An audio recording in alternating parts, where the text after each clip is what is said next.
With us, the Mexican President Claudia Sheinbaum said this Wednesday she spoke with the US President Donald Trump this week after he called to discuss the situation in Mexico. There's unrest in the wake of the police killing of the drug cartel linchpin known as El Mencho.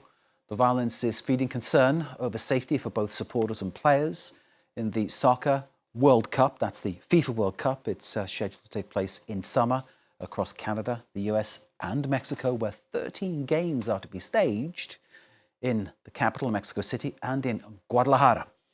Emerald Maxwell has this. This is Guadalajara Stadium, one of 3 Mexican venues chosen to host Football World Cup matches in a few months' time. But the recent retaliatory rampage by cartel members in the area has cast a shadow of doubt over its suitability as a host city. Its uncertainty shared by locals. I think our host city status should be looked at as it puts people at risk, both those who live here and those who come from abroad. It's a shame because people are going to see us as a bunch of troublemakers. Officials, including the local governor and the Mexican president, Claudia Sheinbaum, have sought to allay those concerns, saying the situation was gradually returning to normal. The president of FIFA said he was reassured. So for my part and on behalf of FIFA, we have complete confidence in President Sheinbaum in Mexico. We are in regular contact with the presidency and the authorities, and we are following the situation in every possible way. Jalisco in western Mexico was already facing scrutiny. The state, with Guadalajara as its capital, is the central hub for the Jalisco New Generation Cartel, whose leader, El Mencho, the military killed on Sunday. At least 74 people died during the operation to capture him at a ranch near Guadalajara, and residents and tourists alike were forced to take cover as cartel gunmen blocked roads and torched businesses in 20 Mexican states. Now the concern is that the power vacuum left by taking out the gang leader could pave the way for internal conflict or territorial grabs from rival cartels. Any football event raises a question about security, but in the wake of what has happened and what we've heard about in Antoni's report, these questions are multiplied very greatly. Let's bring in Nathan Jones, Professor of Security Studies at Sam Houston State University in Texas.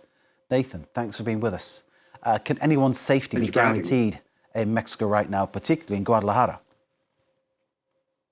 Could you repeat that? Can anybody's safety, Nathan, be guaranteed in Mexico right now, especially in Guadalajara? Well, I think the Mexican government is definitely going to engage in a saturation strategy, particularly in the run-up, especially to the exhibition matches as they come, possibly sooner than even this summer in Guadalajara. They may also consider changing venues, but I think most likely the scenario is that the Mexican government is going to devote significant security resources into Guadalajara and the surrounding areas, anywhere where there are potential matches there, to try to get things to calm down. Also, it may be in the interest of Mexican drug cartels to calm the situation, in the sense that they may want time to essentially regroup as they deal with a succession struggle. Of course, it's unpredictable as to whether or not there will be significant fragmentation within the Cartel de Jalisco Nueva Generación, who was led by El Mencho, who was killed on Sunday. What you're describing is very much a social problem within Mexico rather than an actual football problem. Football events, though, often bring their own special kind of issue, namely hooliganism. So this, from a football perspective, is a very different kind of situation. Mexico has its soccer and its rugby soccer standards, and its police actually have a lot of experience with this kind of thing. In fact, I think that they will be particularly good at handling that level of issue.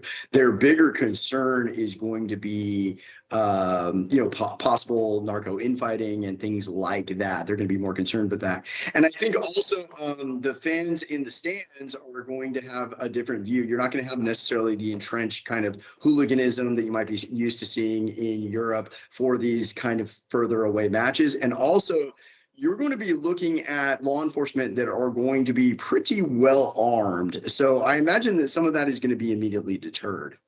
In terms of what happens from FIFA's perspective, clearly FIFA wants this to pass off without any problems at all. There are 13 matches to be staged in Mexico. Do you think, with your thinking head on now, with your experience, these matches will go ahead? Surely, at some point, you've got to look at what's happening in Guadalajara and think it's not worth the risk? Well, it's possible that they will be considering changes of venue. That is one possibility, but I don't see them removing all matches from Mexico. For example, I could see possibly pivoting matches to Mexico City or something like that. But I think more likely what's going to happen is the Mexican government is going to make a very strong show of security. And anywhere where the Mexican government can deploy military and National Guard forces en masse, you see that they can certainly out-challenge any drug cartel. The issue is once they have to move those troops to another area, what happens after that? That's where you see the violence coming back. Yeah. One hopes that football can be a festival, that something like the World Cup can be something that brings people together, that creates an atmosphere of, I'll be all idealistic, love and peace and just basically glorifying the sport. The reality, though, is that it could be very different, couldn't it? Some people could seek to exploit this situation for their own gain. Well, that could be the case. On the other hand, Mexican cartels are known for example, not wanting to engender a strong state response and try to maximize profits. It's fundamental to remember that these are profit-seeking organizations. They are not in the category of terrorist organizations. So they operate differently and with a different logic. Final question, sir. Mexican people love football. Let's get this one out there now and say it. Mexican people adore football. They've staged the World Cup twice already, 1970, 1986. This, perhaps the jewel in the crown. Do you think that maybe that could play on things and make this be a safe event? Do you think maybe that love of football might override everything? I think the Mexican government is going to dictate that they're going to put maximum security resources and deter any major violence. They may be making their own calculations about changes of venues and things along those lines. But I fully expect that the Mexican government is going to put in significant resources as a matter of national pride and maintaining this worldwide event. Nathan Jones, Associate Professor of Security Studies at Sam Houston State University in Huntsville, Texas. Thank you, sir, very much indeed. If you go to see a game, I hope you enjoy it. Thanks for your insight. We really appreciate it. Thank you very much indeed. All the best. Thank you.